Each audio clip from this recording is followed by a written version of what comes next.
Welcome to the Bush Institute's Immigration Asked and Answered. My name is Laura Collins. Today, I'm going to be answering the questions you guys submitted on social media about our very complicated immigration system. What's going on at the US border? Why are we seeing a swell of migrant children?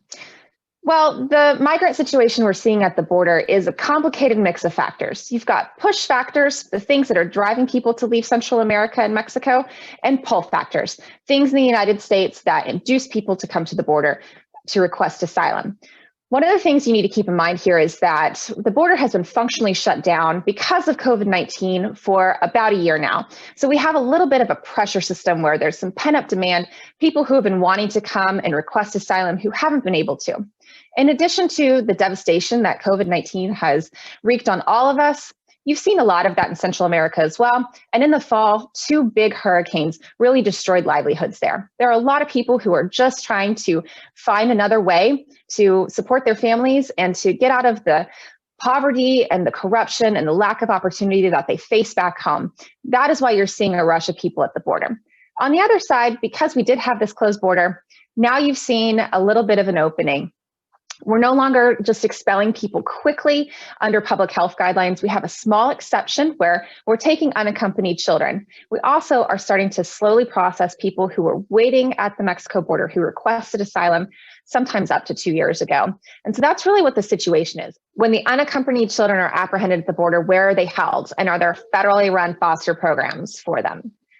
Unaccompanied migrant children who are apprehended are first held in temporary facilities while they're processed. We put them, Customs and Border Protection takes them in, and then they eventually transfer them to the Office of Refugee Resettlement, which is an agency that tries to find a parent or a legal guardian or someone else who can take them in who's already present in the United States.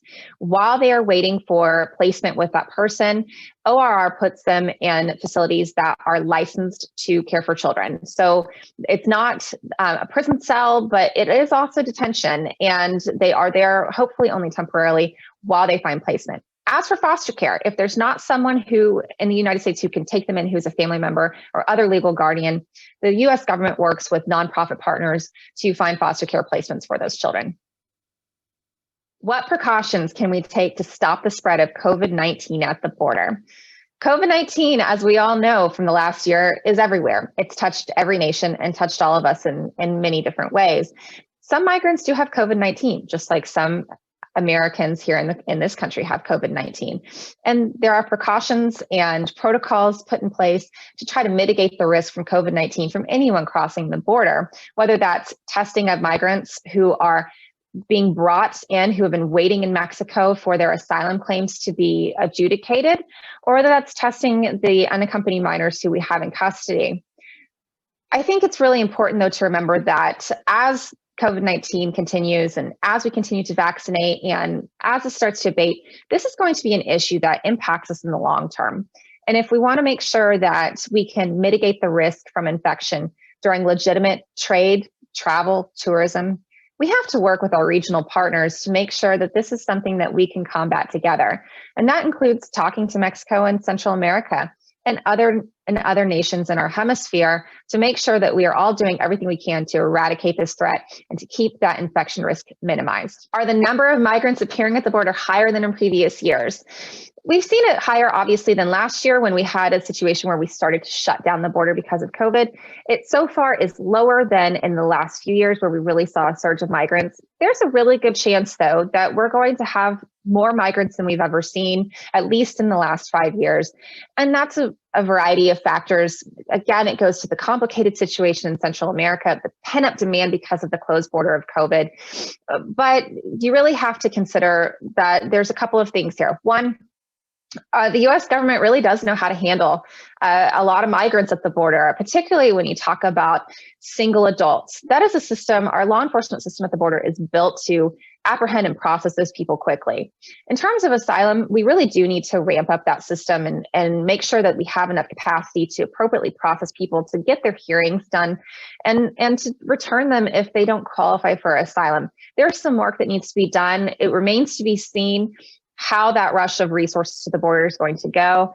But again, it's not necessarily, it is a crisis, but it's not necessarily a record level yet.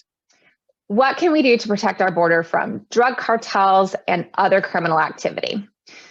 I think we need to rest assured that our Border Patrol officers and our Customs and Border Protection agents do a very good job of protecting us from the worst threats. Is there cartel activity at the border? Yes, we know that cartels are involved in human smuggling. We know that they try to smuggle drugs across the border. And we also know that when there are no legitimate avenues, legal channels for migrants to come across, that they're more likely to turn to those cartels to get them into the United States so that they can try to request asylum. What I think is important to remember here, though, is that if you look at the way this activity happens, most of it is south of the border. El Paso, for example, is one of the safest cities in America, and it sits right at the border. So we do have processes and law enforcement in place that do a very good job, but this is an issue that will continue to be present at our border as long as there are not really good, strong legal migration channels in place to incentivize people to use our legal system to migrate instead of just trying to find that soft spot in the asylum system or to pay someone to get them across the border.